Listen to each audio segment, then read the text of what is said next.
கிறிஸ்துவுக்குள் அன்பான சகோதரனே சகோதரியே, இன்றைய நாளினுடைய இறைவார்த்தைக்கு நேராக உங்களை அன்புடன் அழைக்கிறேன். கர்த்தர் உங்களை ஆசீர்வதிப்பாராக. இந்த நாளிலே கர்த்தர் நமக்கு கொடுக்கக்கூடிய இறைவார்த்தையானது சங்கீதம் 148 14வது வசனம். அவர் தம்முடைய பரிசுத்தவான்கள் யாவருக்கும் தம்மை சேர்ந்த ஜனமாகிய இஸ்ரவேல் புத்திரருக்கும் கொண்டாட்டமாக தம்முடைய ஜனத்திற்கு ஒரு கொம்பை உயர்த்தினார். அல்லேலூயா என்று இந்த வசனம் சொல்லப்பட்டிருக்கிறது. பார்த்தீங்களா? இதில் அழகா ஆண்டவர் எடுத்துனையும் பாருங்க, அவருடைய பரிசுத்தவான்கள் அனைவருக்கும் என்று சொல்லி ஆரம்பிக்கிறார். அவர் தம்முடைய பரிசுத்தவான்கள் யாவருக்கும். ஆனால் ஆண்டவர் இதில் சொல்லும்போது பார்த்தீங்கன்னா, அந்த ரெண்டாவதாக சொல்லும்போது தான் தம்மை சேர்ந்த ஜனமாகிய இஸ்ரவேல் புத்திரருக்கும் அப்படின்னு சொல்கிறார். ரெண்டு பேருக்குமே எதற்காக கொம்பை உயர்த்துகிறாராம்?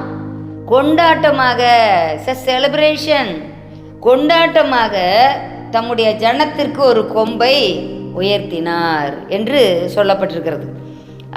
ஏசாயா 11ஆம் அதிகாரத்தில் நம்ம பார்க்கும்போது அந்த முதல் வசனம் சொல்லுது, ஈசா என்னும் அடிமரத்திலிருந்து ஒரு துளிர் தோன்றி அதன் வேரிலிருந்து ஒரு கிளை எழும்பி செழிக்கும் அப்படின்னு சொல்லி அதில் பார்க்குறோம்.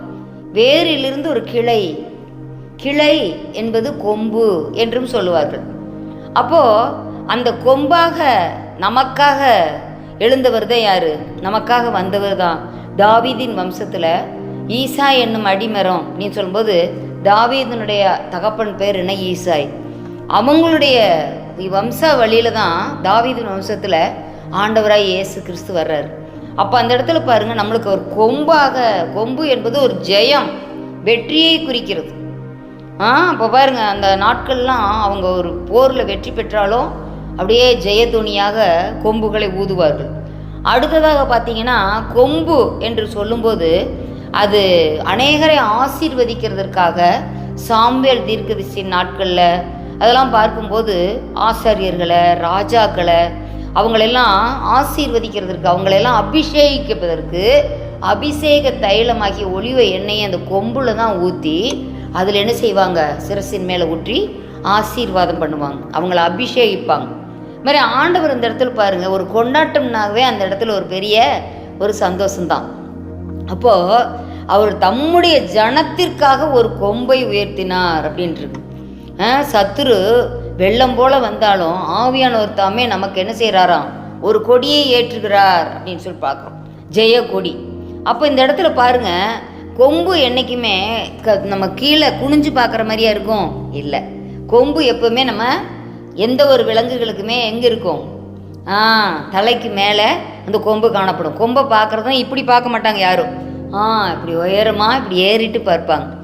அதே போல் பார்த்தீங்கன்னா, அந்த கொம்பு என்று சொல்லும்போது பார்த்தீங்கன்னா நமக்கு வரக்கூடிய உயர்வை அது காட்டுகிறது.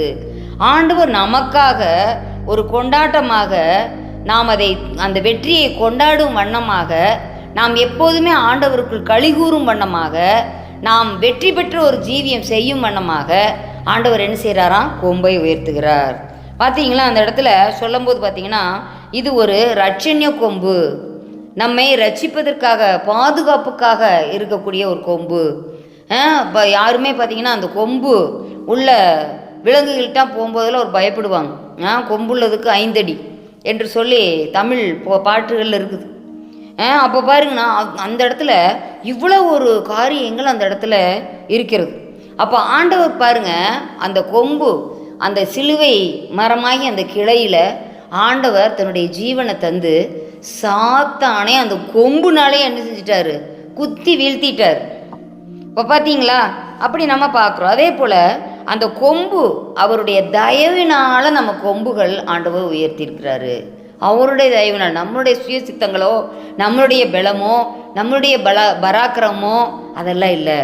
அவருடைய தயவினால் நம்ம கொம்பு உயர்த்தப்படுகிறது. பெரிய பெரிய ராஜாக்கள், தாவீது மாதிரி அவங்களுடைய சந்ததியில் வந்த எல்லா ராஜாக்கள், அவங்கெல்லாம் நீங்கள் பார்த்தீங்கன்னா அவங்க கொம்புகளை எல்லாம் ஆண்டவர் அவங்க தயவுனால், ஆண்டவருடைய தயவுனால், அவருடைய கிருபையினால், அவருடைய இரக்கத்தினால அதில் தான் ஆண்டவர் அவங்களெல்லாம் உயர்த்தியிருக்கிறார். பார்த்தீங்களா? சிலர்லாம் சொன்னீங்கன்னா இந்த உலகத்தில் ஒரு கொஞ்சம் இதாயிட்டாங்கன்னா என்ன சொல்லுவாங்க, நீ பெரிய கொம்பனா அப்படின்னு கேட்பாங்க. அது மாதிரிலாம் கேட்பாங்க. அப்போ என்ன, அவங்க கொஞ்சம் நல்லா எல்லாத்துலேயும் எல்லா மக்களை விட கொஞ்சம் உயர்வாக படிப்பில், வசதியில், ஐஸ்வர்யத்தில், போஸ்டிங்கில் எல்லாத்துலேயும் கொஞ்சம் உயர்ந்துட்டாங்கன்னா அப்படி ஒரு இதாக பேசுறது. ஆனால் ஆண்டவராக இயேசு கிறிஸ்துவுக்குள்ளாக பரிசுத்தவான்களாகப்பட்ட நமக்கு ஆண்டவரே ஒரு கொம்பை உயர்த்தியிருக்கிறார். பார்த்தீங்களா? அப்போ அந்த நாட்கள்லாம் பார்த்திங்கன்னா பலிபீடத்தின் கொம்புகளை போய் அந்த பலிபீடத்தில் 4 மூலையில் 4 கொம்புகள் இருக்கும். எவ்வேறுபட்ட பாவம் செய்தனாலும் அந்த என்ன செய்வாங்க, அந்த கொம்பை போய் பிடிச்சிட்டா அவங்கள யாரும் அவங்க தண்டனை கிடையாது. அப்போ அந்த கொம்பில் என்ன இருந்தது, மன்னிப்பு இருந்தது. அந்த கொம்பில் தண்டனை இல்லை அப்படின்னு சொல்லி பார்க்குறோம். அப்போ பார்த்தீங்கன்னா நம்ம வீட்டில் எல்லாமே இப்போ சேர்ந்த ஜனம் அப்படின்ட்டு இருக்குது. சமீபமாய் உள்ள ஜனம், அவர் அண்டி கொண்ட ஜனம், அவரை பிடித்து கொண்ட ஜனம், அந்த ஜனத்துக்கு அவர் ஒரு கொம்பை உயர்த்துகிறார். பார்த்தீங்களா? அப்போது இந்த இடத்துல நம்ம என்ன பார்க்குறோம்னா, நம்ம பாவங்கள் எல்லாமே பார்த்திங்கன்னா அவங்க பாவம் செய்த ஒரு மனுஷன்தான் தலை குனிவு அவனுக்கு. எல்லாத்துக்கும் முன்பாக அவங்க தலை நிமிர்ந்து இருக்க முடியாது. இவனாடா ரொம்ப பாவி, எந்த சொன்ன பேச்சும் கேட்காதவன், வீட்டுக்கு அடங்காதவன், பள்ளிக்கூடத்துலேயும் இப்படித்தான் இருப்பான், வேலை செய்கிற இடத்துலையும் அவன் எங்கே போய் நிலச்சிருக்க போகிறான், எல்லாத்துலேயும் கோவப்பட்டுட்டு அவனுடைய சுய இதை காட்டிட்டு வந்துடுவான் அப்படின்லாம் சொல்லி அனாவசியமாக பேசுவாங்க. ஆனால் நம்ம வாழ்க்கையில் ஆண்டவருக்குள்ளாக நம்ம அடங்கி ஒடுங்கி அந்த பரிசுத்த வாழ்க்கையை காத்து கொண்டு வாழும்போது அவர் தம்முடைய பரிசுத்தவான்களுக்கு, தம்மை சேர்ந்த ஜனத்திற்கு ஆண்டவர் கொம்பை உயர்த்துகிற தேவனாக இருக்கிறார். நம் வீட்டில் பணம், சமாதானம், ஆரோக்கியம் அதெல்லாம் எதுக்குமே என்ன வராது, குறைவே வராது. அந்த சாரிபாத் விதவையினுடைய வீட்டை ஆண்டவர் ஆசீர்வதிச்சது போல் அந்த நம்மகிட்ட இருக்கக்கூடிய காரியங்கள், நான் ஒன்றுமே இல்லை, எல்லாமே எனக்கு காலி, என் வாழ்க்கையில் எதுவுமே இல்லை, நான் வெறுமையாக இருக்கிறேன்.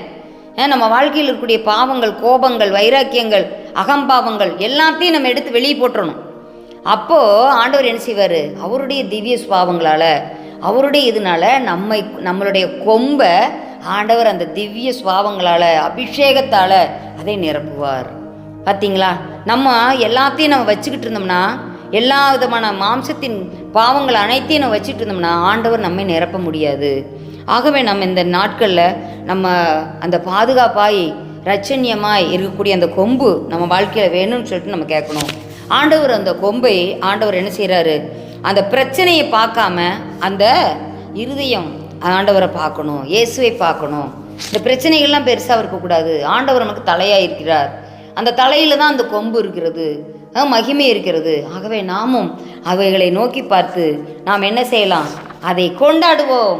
அந்த கொம்பு, ஆண்டவர் எனக்காக ஒரு ஜெயக்குடி ஏற்றிவிட்டார், என் வாழ்க்கையில் உயர்வை கட்டளையிட்டார், என் வாழ்க்கையில் இந்த சாபத்தை மாற்றிவிட்டார், என் பாவத்தை போக்கிவிட்டார், என்னுடைய ரோகத்தை மாற்றிவிட்டார், நான் புதிய மனுஷன் ஆனேன் அப்படின்னு சொல்லிட்டு நம்ம அந்த கொம்பின் நிமித்தமாக, நமக்கு கிடைத்த மகிமை நிமித்தமாக, நமக்கு கிடைத்த ஜெயத்தின் நிமித்தமாக நாம் ஆண்டவரை கொண்டாட வேண்டும்.